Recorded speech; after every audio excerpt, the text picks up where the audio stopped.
नमस्कार, mountain prime न्यूजमा स्वागत छ। म सचिता बुढाथोकी। नमस्कार, म प्रमिला खतिवडा। सुरुमा अहिलेसम्मका मुख्य समाचार। जनताको ठूलो त्यागपछि स्थापित प्रजातन्त्रको अवमूल्यन हुने क्रम जारी। प्रजातन्त्रको पहरेदारी गर्नुपर्ने राजनीतिक दल स्वार्थमा केन्द्रित हुँदा यसको असर जनताको उपलब्धिमा परेको विश्लेषण। आफ्नो नेतृत्वको सरकारले लोकतन्त्रको बाटो नबिराउने प्रधानमन्त्री ओलीको स्पष्टोक्ति। मतभेद छोडेर बृहत्तर राष्ट्रिय हितमा एकताबद्ध भई अगाडि बढ्न सबै पक्षसँग आग्रह।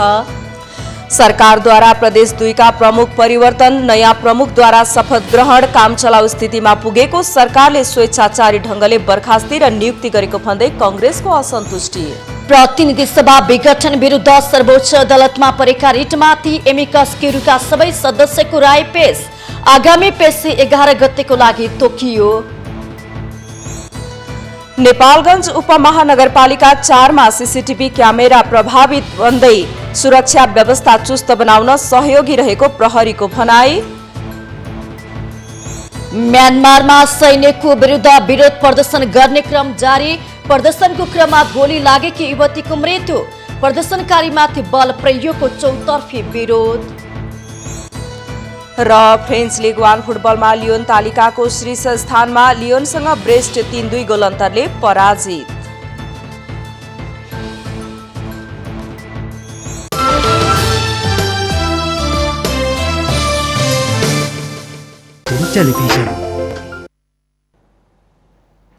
अब समाचार विस्तारमा। हरेक वर्ष प्रजातन्त्र दिवसको अवसरमा नेपाली इतिहास पल्टाएर हेर्ने गरिन्छ। पटक पटक जनताले मुलुकमा प्रजातन्त्र स्थापनाको लागि ठूलो त्याग गर्ने गरे पनि प्रजातन्त्र स्थापनापछि भने यसको अवमूल्यन गर्ने क्रम निरन्तर चलिरहेको छ। अझ विशेष गरी प्रजातन्त्रको पहरेदारी गर्ने जिम्मेवारी पाएका राजनीतिक दल स्वार्थ केन्द्रित हुँदा यसको असर जनताको उपलब्धिमा पर्ने गरेको छ। यो व्यवस्थामा व्यक्तिले प्रधानता पाएसम्म यस्तै अवस्था दोहोरिने खतरा रहेको देखिन्छ।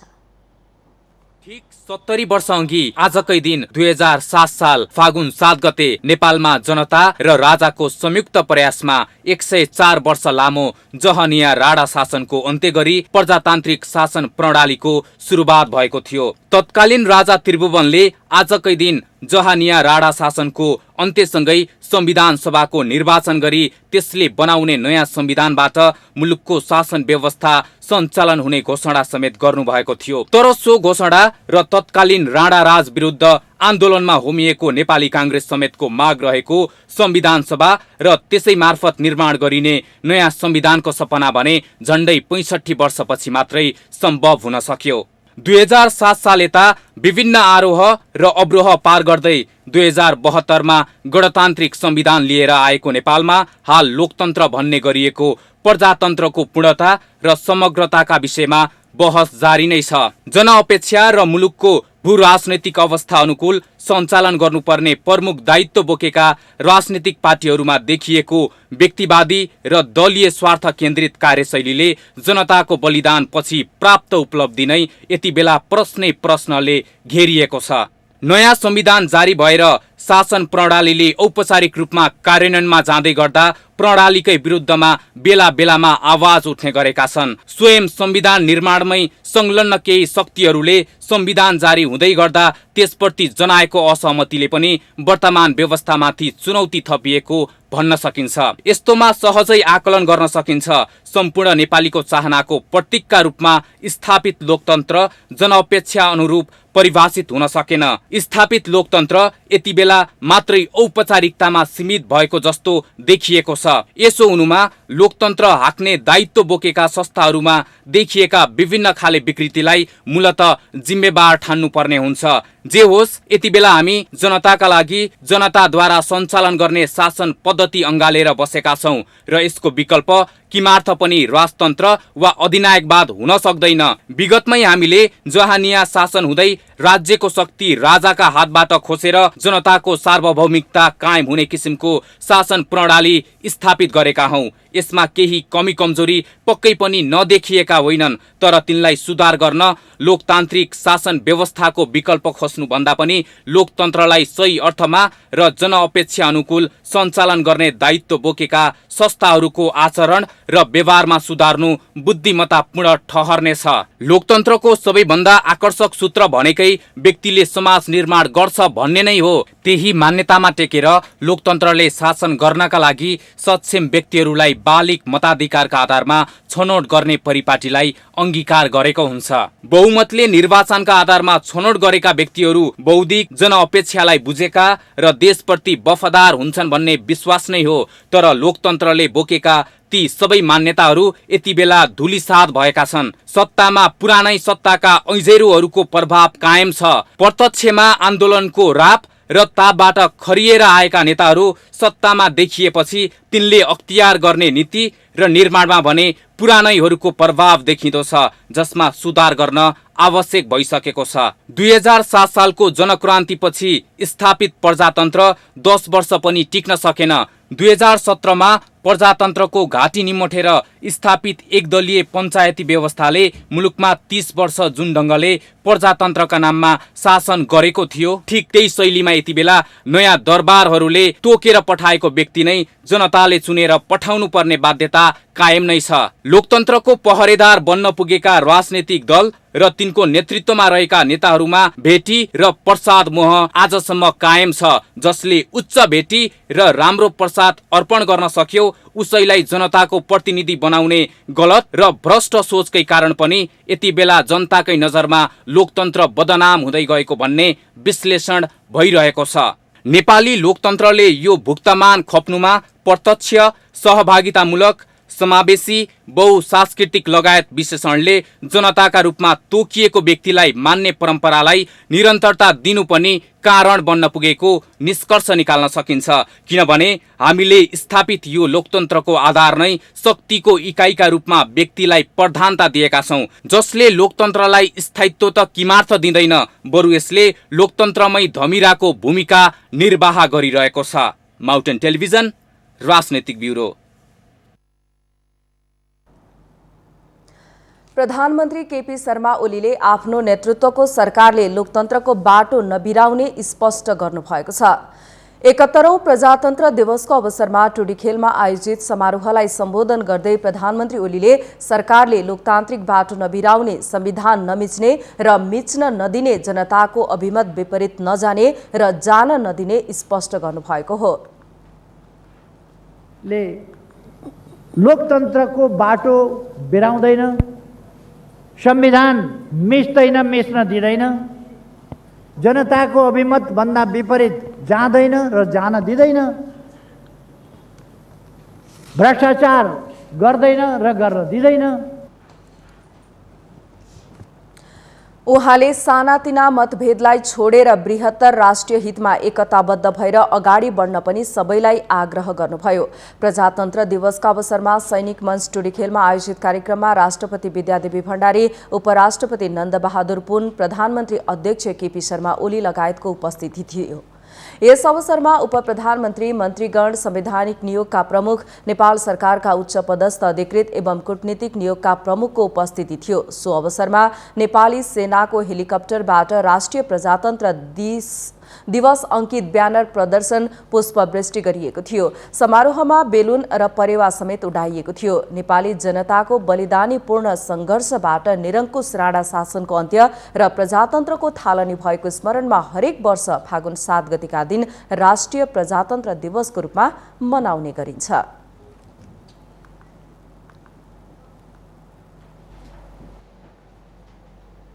प्रधानमन्त्री केपी शर्मा ओलीले निर्वाचनको लागि निर्वाचन आयोगको तयारी राम्रो नदेखिएको बताउनु भएको छ। शुक्रबार 71औं राष्ट्रिय प्रजातन्त्र दिवसको अवसरमा आयोजित साहित्यिक तथा सांस्कृतिक कार्यक्रममा बोल्दै प्रधानमन्त्री केपी शर्मा ओलीले निर्वाचनको लागि निर्वाचन आयोगको तयारी राम्रो नदेखिएको बताउनु भएको हो। जनताले निर्वाचन आयोगको तयारी थाहा नपाएको उहाँको भनाइ छ। निर्वाचन आयोगले जनताले थाहा पाउने गरी समयमै निर्वाचन गर्न तयारी गर्नुपर्ने पनि उहाँले बताउनुभयो। तयारी निर्वाचन आयोगले समयमै निर्वाचन गर्ने गरी, यहाँ कतिपय तत्त्वहरूले यो निर्वाचन घोषणा गरेको निर्वाचन गराउन होइन भन्ने आरोप लगाउन खोजेका छन्। तर निर्वाचन गर्नका लागि र तोकिएकै मितिमा निर्वाचन गर्नका लागि निर्वाचनको मिति घोषणा गरिएको हो। त्यसका विरुद्ध कुनै प्रकारको षड्यन्त्र नहोस् भन्ने पर्छ। प्रधानमन्त्री ओलीले चुनाव गराउँदा संविधान नमिच्ने बताउनु भएको छ। प्रधानमन्त्री ओलीले चुनावले लोकतन्त्र समाप्त नहुने पनि दावी गर्नुभयो। लोकतन्त्र विरुद्ध षड्यन्त्र हुन थाल्यो भने जनताको बेसमा जानुपर्ने उहाँको भनाइ छ।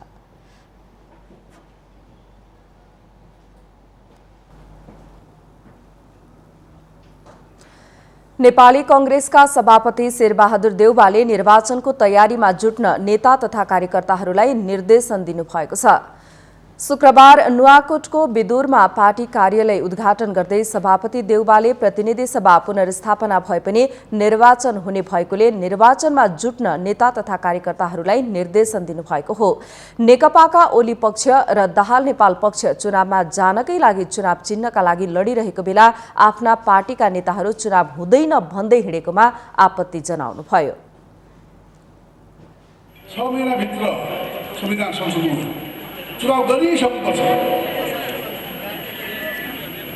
चुनाव गरायो भने भोलिलाई निकाल्ने हामी सबै लागेर।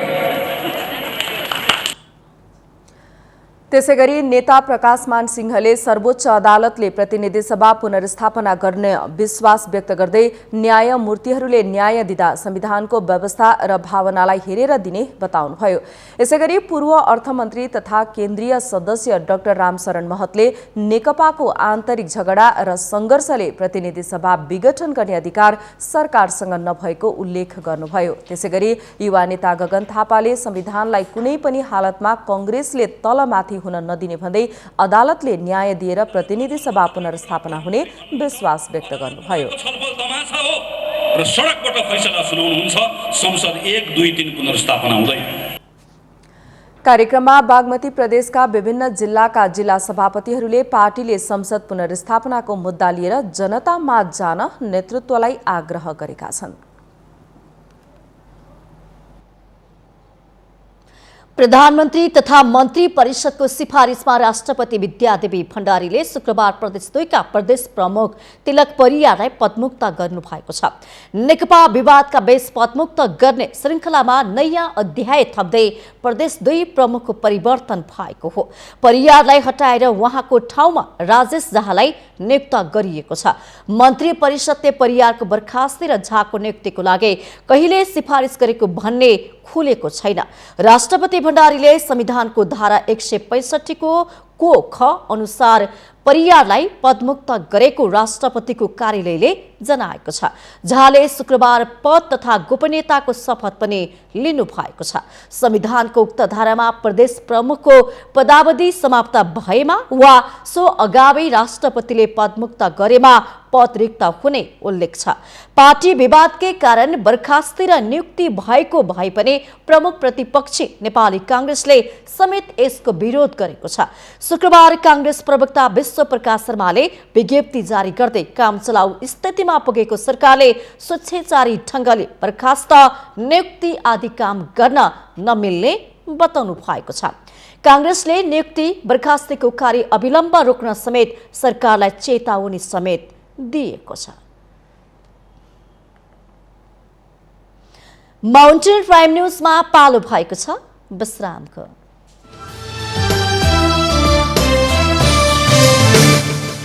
Mountain television. विश्रामपछि स्वागत छ। अब बाँकी समाचार। प्रतिनिधि सभा विघटन सम्बन्धी रिटमाथि सर्वोच्च अदालतको संवैधानिक इजलासमा शुक्रबार पनि सुनवाई भएको छ। शुक्रबार एमिकस क्युरीको तर्फबाट सर्वोच्च अदालतमा वरिष्ठ अधिवक्ता गीता पाठकले राय पेश गर्नुभएको छ। सभा विघटन सम्बन्धी सर्वोच्चको संवैधानिक इजलासमा 28औं दिन गरिएको सुनुवाईमा अदालतको सहयोगी एमिकस क्युरीको तर्फबाट वरिष्ठ अधिवक्ता गीता पाठकले आफ्नो राय प्रस्तुत गर्नुभएको हो। उहाँले बहस गरेसँगै रिटमाथिको बहस सकिएको छ। संवैधानिक इजलासले आगामी फागुन 10 गतेसम्म बहस नोट उपलब्ध गराउन दुवै पक्षका कानून व्यवसायीलाई आदेश दिँदै आगामी पेशी फागुन 11 गतेका लागि तोकेको छ।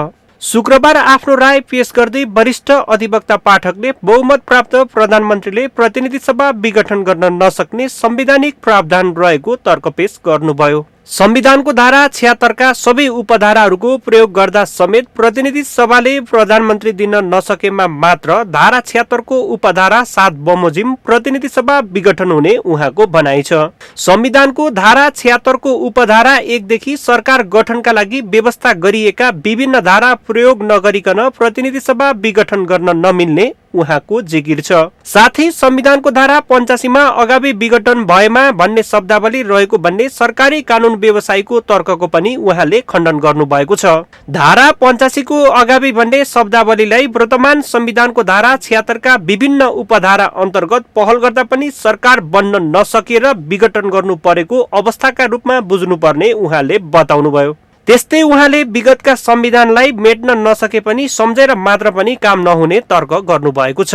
अहिले लिखित संविधान भएकाले सोही अनुसार नै सर्वोच्च अदालतले व्याख्या गर्नुपर्ने उहाँले बताउनुभयो। गत पुस 5 मा प्रतिनिधि सभा विघटन भएसँगै दर्ता भएको रिट गत माघ 4 गतेदेखि सर्वोच्च अदालतको संवैधानिक इजलासमा निरन्तर सुनवाई हुँदै आएको छ। माउन्टेन टेलिभिजनका लागि सरोज बस्याल, काठमाडौँ। नेकपाको दाहाल नेपाल पक्ष शुक्रबार पनि व्यस्त बनेको थियो। यसअघि पार्टीभित्रको विवादको बीच आधिकारिकता दावी गर्दै निर्वाचन आयोग पुगे पनि आयोगबाट अपेक्षाकृत नतिजा पाउन नसकेको सो पक्ष अहिले पार्टी आधिकारिकता दावीको थप तयारीमा जुटेको छ। यसको लागि शुक्रबार पार्टी कार्यालय पेरिस डाँडामा स्थायी कमिटी र संसदीय दलको बैठक समेत बसेको थियो।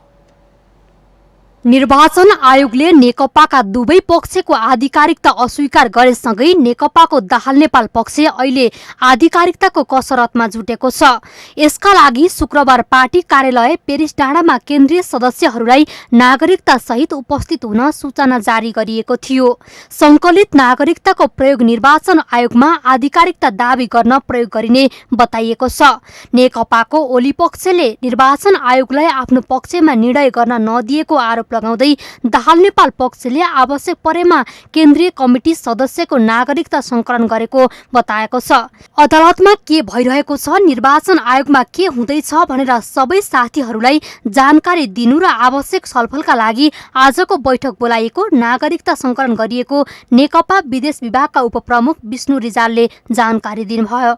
निर्वाचन आयोग अकर्मण्यताको शिकार भएको छ र कुनै पनि निर्णय नगर्ने निर्णय गरेको छ। यसले हामीलाई अत्यन्त चिन्तित बनाएको छ। हामी देशको यो राजनीति नै प्रभावित हुने जुन घटना छ यसमा यसरी बेखबर बस्न सक्दैनौँ। एउटा राजनीतिक दल हुनुको नाताले हामीले निकास खोज्नु बाध्यता हुन्छ। हामीले हाम्रो देशको ऐन नियम संविधान बमोजिम ग्रहण गरेको राजनीतिक अधिकार र प्रयोग गरेको राजनीतिक अधिकारलाई कसैले पनि कुण्ठित गर्न पाउँदैन। त्यही कुरा हामी निर्वाचन आयोगलाई सन्देश दिन चाहन्छौँ। हामी जति छौँ, हामी करिब 300 केन्द्रीय कमिटीका सदस्यहरू छौँ।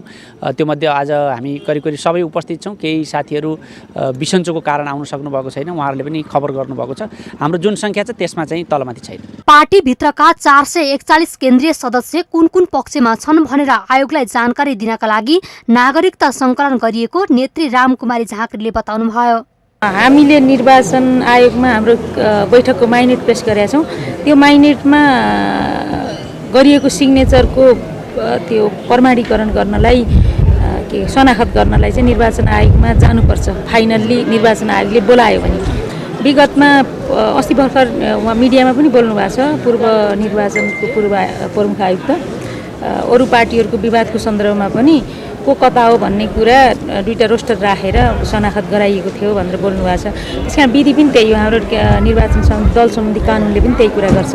त्यसकारण हाम्रो आधिकारिकताको लागि हामीसँग बहुमत छ, त्यो कुराको शङ्का रहेन। यस्तै शुक्रबार बसेको केन्द्रीय कमिटीको अनौपचारिक बैठकले प्रतिनिधि सभा विघटन विरुद्ध पार्टीले गरेको आन्दोलनको समीक्षा समेत गरेको छ। प्रवक्ता श्रेष्ठले आन्दोलनको सङ्घर्षमा सत्तासीन गुट बाहेक सिङ्गो देश एकताबद्ध भएर अगाडि बढिरहेको र सफलताको दिशातिर आन्दोलन बढिरहेको मूल्याङ्कन बैठकले गरेको बताउनुभयो। सर्वोच्च अदालतले पनि संविधान सम्बद्ध ढङ्गले निर्णय गर्ने विश्वास बैठकले गरेको उहाँले बताउनुभयो।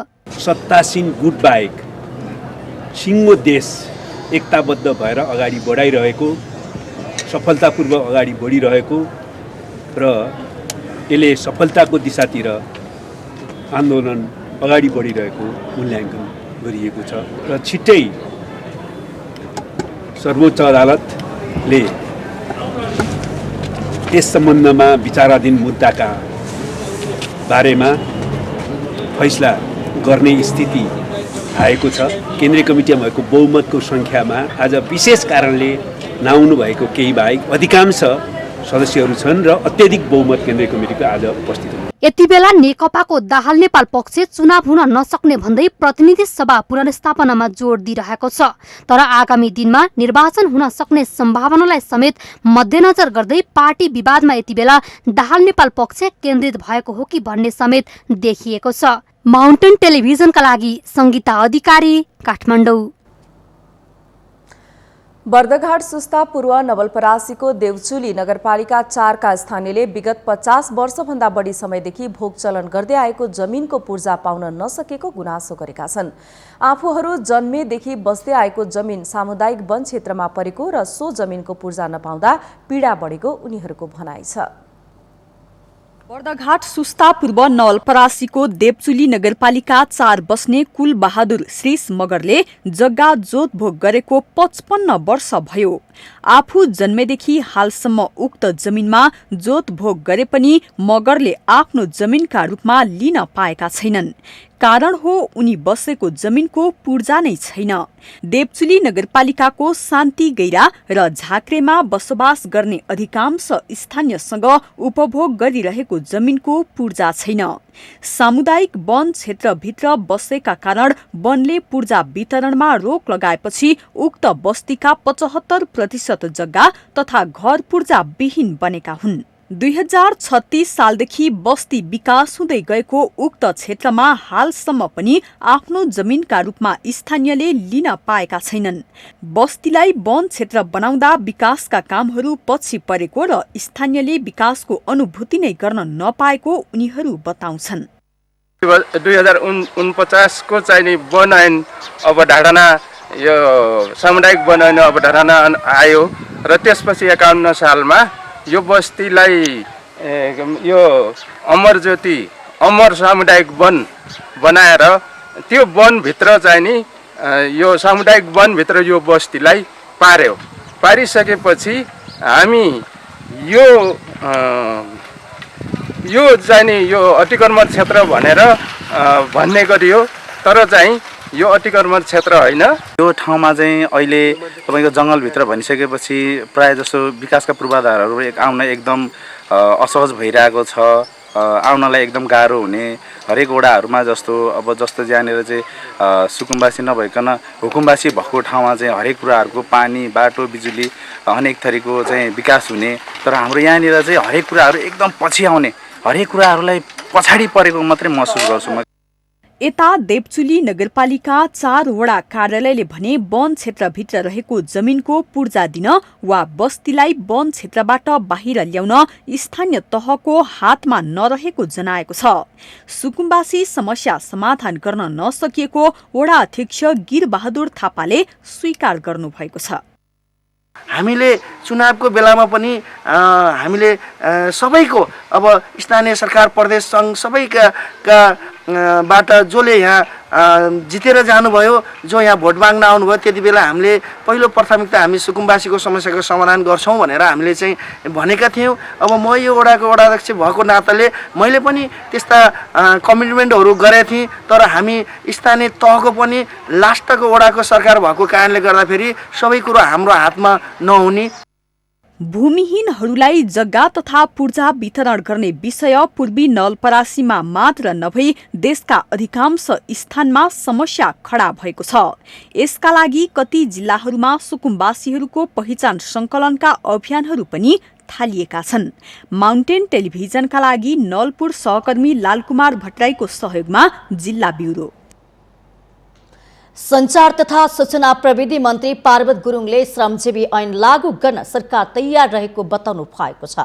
शुक्रबार राष्ट्रिय समाचार समिति राजशासकको हरेक वर्ष प्रवेशको अवसरमा आयोजित 60औं वार्षिक उत्सव समारोहमा सम्बोधन गर्दै मन्त्री गुरुङले सरकार श्रमजीवी ऐन लागू गर्न तयार रहेको बताउनु भएको हो।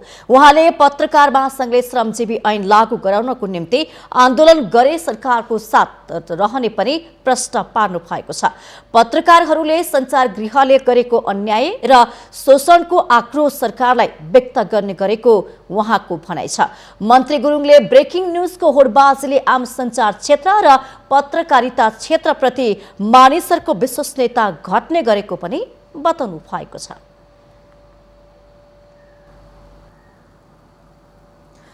रौतहटको क्षेत्र नम्बर 4 को गढीमाई नगरपालिकामा धुलो प्रदूषणका कारण आवत जावत गर्नेहरूलाई कठिनाई भएको छ। गढीमाई नगरपालिकाको मुख्य सडक समनपुर गरुरामा सडकका खाल्टा खुल्टी भएर धुलो प्रदूषणका कारण बाटो हिँड्नेलाई समस्या भएको हो। धुलो प्रदूषणले स्थानीयको स्वास्थ्यमा समेत असर पुग्न थालेको छ। यसरी समस्या हुँदा पनि स्थानीय निकायले कुनै पनि ध्यान नदिएको स्थानीयको गुनासो छ। अर्कोतिर सडकको खाल्टा खुल्टीले गर्दा सडक दुर्घटनाको जोखिम पनि बढेको छ।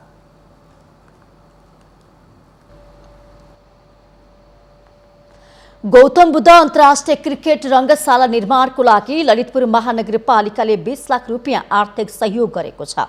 महानगरपालिका र धुर्म सुन्तली फाउन्डेसन बीच शुक्रबार सम्झौता पत्रमा हस्ताक्षर भएको छ। शुक्रबार नै महानगरपालिकाका मेयर श्री बाबु महर्जनले धुर्म सुन्तली फाउन्डेसनको अध्यक्ष सीताराम कट्टेल धुर्मुसलाई 20 लाख रुपियाँ बराबरको चेक हस्तान्तरण गर्नु भएको हो। सो अवसरमा फाउन्डेसनका अध्यक्ष धुर्मुसले अप्ठ्यारो परिस्थितिमा ललितपुर महानगरपालिकाले गरेको सहयोगले देशको रङ्गशाला निर्माण भइरहेको छ भन्ने सन्देश दिएको पनि बताउनु भएको छ। महानगरपालिकाको सहयोगबाट रङ्गशाला निर्माणको लागि ऊर्जा थपिएको पनि उहाँले बताउनु भयो। चितवनको मात्रै पो रङ्गशाला हो कि जस्तो भरतपुर महानगरपालिका क्षेत्रभित्र चाहिँ रङ्गशाला बनिरहँदाखेरि भरतपुर महानगरपालिकाको मात्रै पो हो कि जस्तो त्यस्तो पो बुझाइ पो भइरहेको छ कि भन्ने पनि लागेको थियो। आज ललितपुर महानगरपालिकाले यसरी सहायता गरिरहँदाखेरि त यो सबैको दायित्वको रङ्गशाला हो, सबैले सहयोग गर्नुपर्ने, यो त देशकै रङ्गशाला बनिरहेको छ भन्ने सन्देश सबैतिर गयो जस्तो लाग्छ। हुन त यसअघि हेटौडा उपमहानगरपालिकाको तर्फबाट पनि हामीलाई रु 30 लाख सहायता भएको थियो। त्यसै गरी गल्छी गाउँपालिकाको तर्फबाट चाहिँ 100 टिपर बालुवा सहायता भएको थियो र यो सहायताको क्रम अब चाहिँ राम्रै लड्कै आउँछ कि जस्तो लाग्छ। निर्माणाधीन रङ्गशाला यसै आर्थिक वर्षभित्र 3000 क्षमताको प्याराफिट सहितको रङ्गशाला निर्माण भइसक्ने र सकेसम्म छिटो सम्पूर्ण निर्माण कार्य सम्पन्न गर्ने योजनाको साथ काम भइराखेको पनि उहाँले बताउनु भएको थियो। माउन्टेन प्राइम न्युजमा पुनः पालो भएको छ विश्रामको।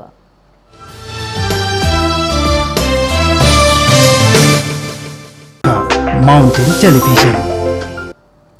विश्रामपछि स्वागत छ। अब बाँकी समाचार। बाराको सुवर्ण गाउँपालिकामा विगत 3 वर्षदेखि विद्युत सेवा ठप्प रहेको छ। लामो समयदेखि विद्युत सेवा उपलब्ध नहुँदा स्थानीयको जीवनयापन कष्टकर बनेको छ।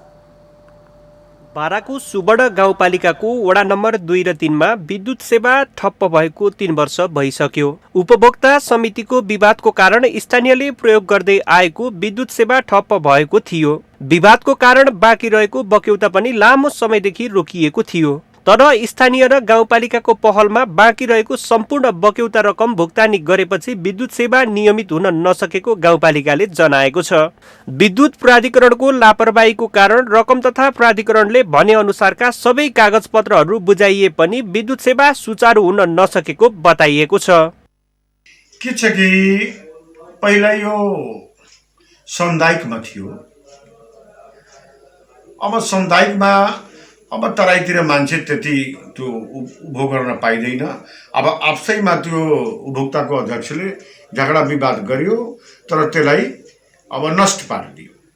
अब 3 सालदेखि बाँकी बकौताको कारणले यहाँ विद्युत बढेको थिएन। अब के छ कि त्यो जनताले आएर मलाई भन्यो कि हेरौ अध्यक्षजी, अब यो पालिकाभरि बत्ती जलिरहेछ, अब मेरो वार्ड नम्बर 2 को टोल दक्षिण टोल र वार्ड नम्बर 3 को टोल सन्तगञ्ज दुईटामा हाम्रो बत्ती बलिरहेको छैन। नेपाल सरकारको पनि सोच छ बत्ती जलाउनको लागि मेरो कुनै पनि कुना बाँकी नरहोस्। विद्युत सेवा काटिएपछि 3 वर्षदेखि अँध्यारोमा जीवनयापन गर्नु परेको स्थानीयको गुनासो रहेको छ। विद्युत प्राधिकरणमा गएर बुझ्दा प्राधिकरणले विभिन्न बहानाहरू बनाउने गरेको स्थानीयको आरोप छ। विद्युत सेवा उपलब्ध नहुँदा चिसो मौसममा केही समस्या भए पनि गर्मी मौसममा गाह्रो हुने स्थानीयको गुनासो छ। विद्युत सेवा ठप्प हुनु र मट्टीतेल महँगो भएको कारण विद्युत सेवा नहुँदा लामो समयदेखि दियो बालेर बस्नु परेको स्थानीयको भनाइ छ। बत्ती त यो कमजोरी अहिलेको अवस्थामा बुझ्नुहुन्छ भने विद्युतले गरिरहेछ। विद्युतले हामीलाई चिठी दिइरहेको छैन। विद्युतबाट चिठी हामी पैसा बुझाएर यसको समस्या समाधान गरेर त्यहाँ विभागमा सबै भइसकेको छ। त्यो क्षेत्रीयमा आएर त्यो चिठी अड्केको छ। सायद यो कुरा तपाईँलाई विधायक बताउनु भएको थियो त्यहीँ बैठकमा। अनि त्यो जब त्यो क्षेत्रीयबाट त्यहाँ विभागबाट त्यहाँ विद्युतमा चिठी आउँछ नि त्यही दिन यो जलिहाल्छ। 3 साल से पूरा साफे नहीं के होने 2 साल पहले 5 साल पहले रहे तैका में का आवे 3 साल से पूरा खत्म बा। अपने लोगन के विद्युत के समस्या जो भोग रहल बानी किंग है अपने लोगन के अपने विद्युत के काम कहाँ से चलेला जैसे कि हमारे में रहने के पत्र में हमने सब लोग सब जनता परल बनी 2 नंबर वार्ड है 3 नंबर वार्ड। कहाँ गुनासो कहीं लोगन अभी तक यहाँ के मेयर लन कहीं वार्ड लन कहीं ना मेयर साहब कुछ करे पलन ना वार्ड साहब कुछ। स्थानीयबाट चन्दा सङ्कलन गरी बाँकी रहेको सबै बक्यौता रकम भुक्तानी गरिएको हो। तर प्राधिकरणले पुनः विद्युत सेवा सुचारू हुने आश्वासन दिए पनि अझैसम्म बिजुली बाल्ने सुरसार नै नभएको बताइएको छ। बाँकी रहेको बक्यौता अन्तर्गत 13 लाख भन्दा बढी रकम बुझाएको गाउँपालिकाले जनाएको छ। अब केही दिन भित्रमा पनि प्राधिकरणले विद्युत सेवा नदिएमा प्राधिकरणको कार्यालय घेराउ गरी आन्दोलन गर्ने तयारी भइरहेको छ। माउन्टेन टेलिभिजनका लागि बारा सहकर्मी अमरेश कुमार पाण्डेको सहयोगमा जिल्ला ब्युरोको रिपोर्ट। नेपाल बंगलादेश बैंकले डिजिटल भुक्तानी कारोबारको शुभारम्भ गरेको छ। नेपाल बंगलादेश बैंकले काठमाडौँको चाबहिलमा शुक्रबार एक कार्यक्रमको आयोजना गर्दै डिजिटल भुक्तानी कारोबारको शुभारम्भ गरेको हो। कार्यक्रमलाई सम्बोधन गर्दै नेपाल राष्ट्र बैंकका डेपुटी गभर्नर चिन्तामणि शिवाकोटीले पछिल्लो समय नेपाल राष्ट्र बैंकले क्यूआर कोडको प्रयोगलाई प्रोत्साहन गरिरहेको जानकारी पनि दिनु भएको छ। पुस महिनाको तथ्याङ्कलाई हेर्दा 1 अर्ब 25 करोडको कारोबार क्यूआर कोडका माध्यमबाट भएको उहाँको भनाइ छ। र अहिलेसम्म हेर्दा 1 महिनामा पुस महिनामा मात्रै 1 अर्ब 25 करोडको कारोबार क्यूआर बेस्ड पेमेन्टबाट भयो। पछिल्लो चरणमा राष्ट्र बैंकले हामीले यो क्यूआर बेस्ड पेमेन्टलाई चाहिँ एकदम प्रमोट गरेर गइरहेका छौँ। यस्तै नेपाल बंगलादेश बैंकका प्रमुख कार्यकारी निर्देशक ज्ञानेन्द्र प्रसाद ढुङ्गानाले समयसँगै अगाडि बढ्न क्यूआर कोडको सबैले प्रयोग गर्नुपर्ने बताउनुभयो। नगद रहित कारोबारलाई प्रोत्साहित गर्ने उद्देश्यले क्विक रिस्पोन्स क्यूआर कोड भुक्तानी प्रणाली सुरु गर्न गइरहेका छौँ। समयको मागसँगै स्पेसल्ली यो कोरोनाको महामारीका बीचमा कतै नगदमा पनि कोरोना भाइरस त हुँदैन भन्ने डर लागिरहेका बेलामा तपाईँ हामीले नगद नछोइकन क्यूआर कोडबाट आफ्नो व्यापार व्यवसाय गर्न सञ्चालन गर्न सक्ने भयौँ। क्यूआर कोडको प्रयोग गर्दा कारोबार पारदर्शी हुने भएकाले सबैले प्रयोग गर्नुपर्ने सुझाव कार्यक्रममा दिएको छ। कार्यक्रममा चाबहिल क्षेत्रका विभिन्न व्यवसायीहरूलाई क्यूआर कोड हस्तान्तरण पनि गरिएको थियो।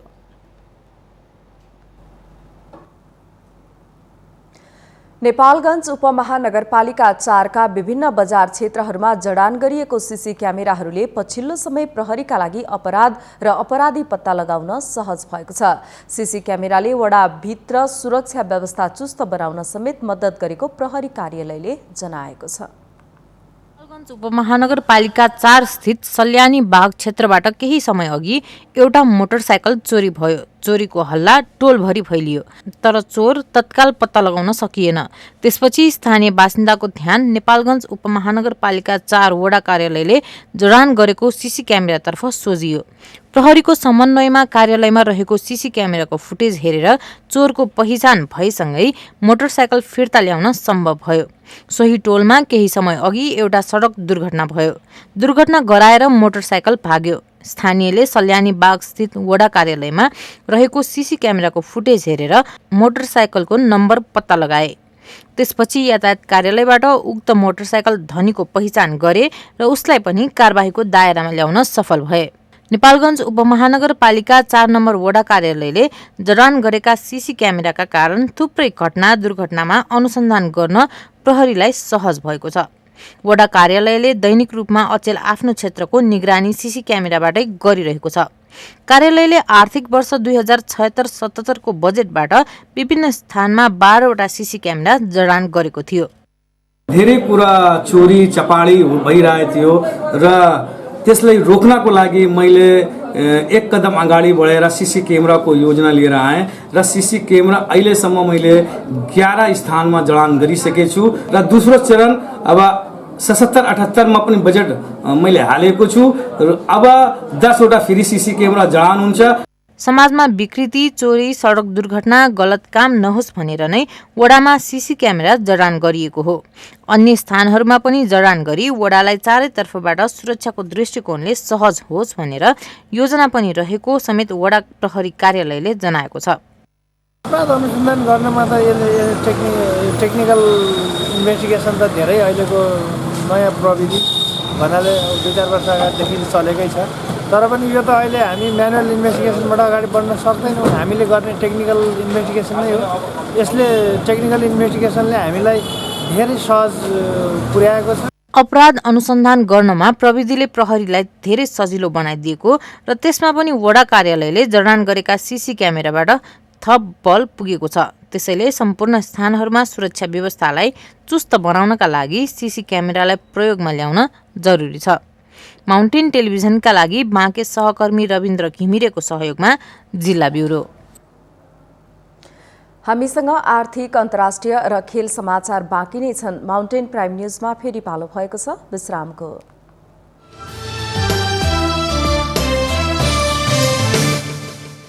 Mountain television. विश्रामपछि पुनः स्वागत छ। अब पालो आर्थिक समाचारको। वायु सेवा सञ्चालकहरूले हवाई भाडा वृद्धि गरेका छन्। नेपाल आयल निगमले प्रति लिटर 2 रुपियाँको दरले हवाई इन्धनको मूल्य बढाउने निर्णय गरेको थियो। वायु सेवा सञ्चालक सङ्घ नेपालका अनुसार हवाई इन्धनको स्वचालित मूल्यका आधारमा हवाई भाडामा लाग्ने इन्धन शुल्कमा समेत परिमार्जन गर्ने नीति अनुसार नयाँ मूल्य तोकिएको हो। सङ्घले सिफारिस गरेको मूल्यलाई नेपाल नागरिक उड्डयन प्राधिकरणले समेत सदर गरेका कारण शनिबारबाट लागू हुने गरी मूल्य परिमार्जन गरिएको छ। बढेको सरचार्ज अन्तर्गत काठमाडौँबाट माउन्टेन फ्लाइटमा जानेको लागि 70 रुपियाँ बढी मूल्य पर्नेछ। काठमाडौँ धनगढी रुटमा 90 रुपियाँ भाडा बढी पर्नेछ।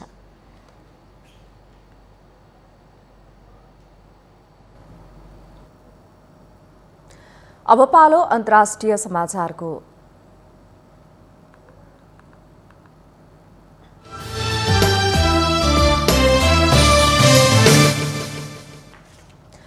म्यानमारमा सैन्यको विरुद्ध भएको विरोध प्रदर्शनमा गोली लागेको युवतीको मृत्यु भएको छ। गत साता विरोध प्रदर्शनका क्रममा प्रहरीको गोली लागेर घाइते भएका 20 वर्षीय युवती म्या थ्वे थ्वे खाइङको शुक्रबार मृत्यु भएको अन्तर्राष्ट्रिय सञ्चार माध्यमले जनाएको छ। म्यानमार भएको सैन्यको विरुद्ध भएको विरोध प्रदर्शनमा प्रहरीको हस्तक्षेपबाट भएको यो नै पहिलो मृत्यु हो।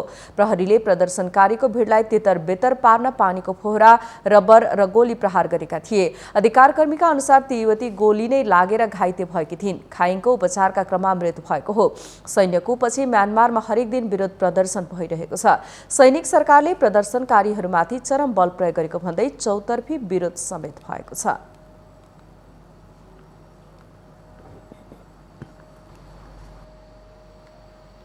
अब पालो खेल समाचारको।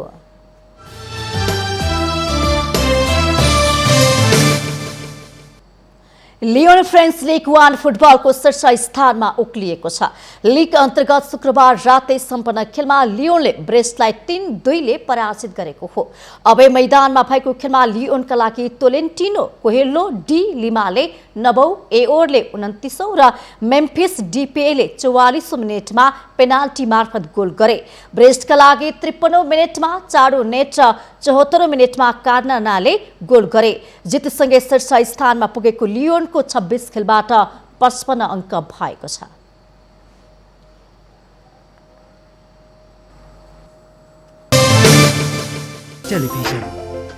यो सँगै हामी माउन्टेन प्राइम न्यूजको अन्त्यमा आइपुगेका छौं। जाँदा जाँदै मुख्य समाचार पुनः एकपटक।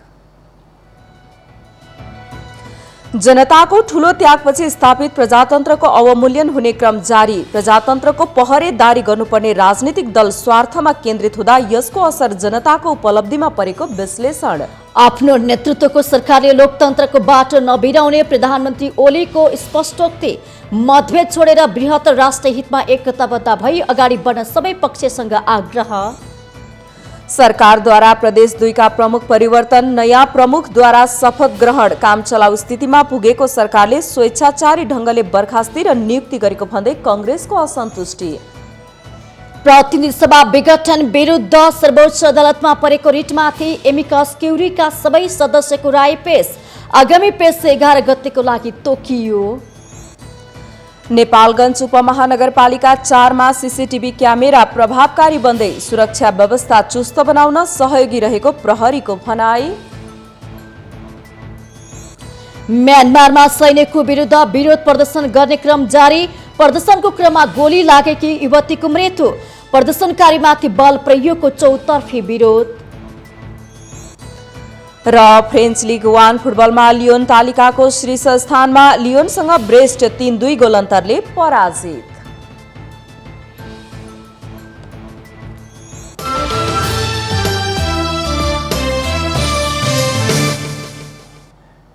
माउन्टेन प्राइम न्यूज अहिलेलाई सकियो। सत्य, तथ्य र निष्पक्ष समाचारको लागि हेर्दै रहनुहोला माउन्टेन टेलिभिजन।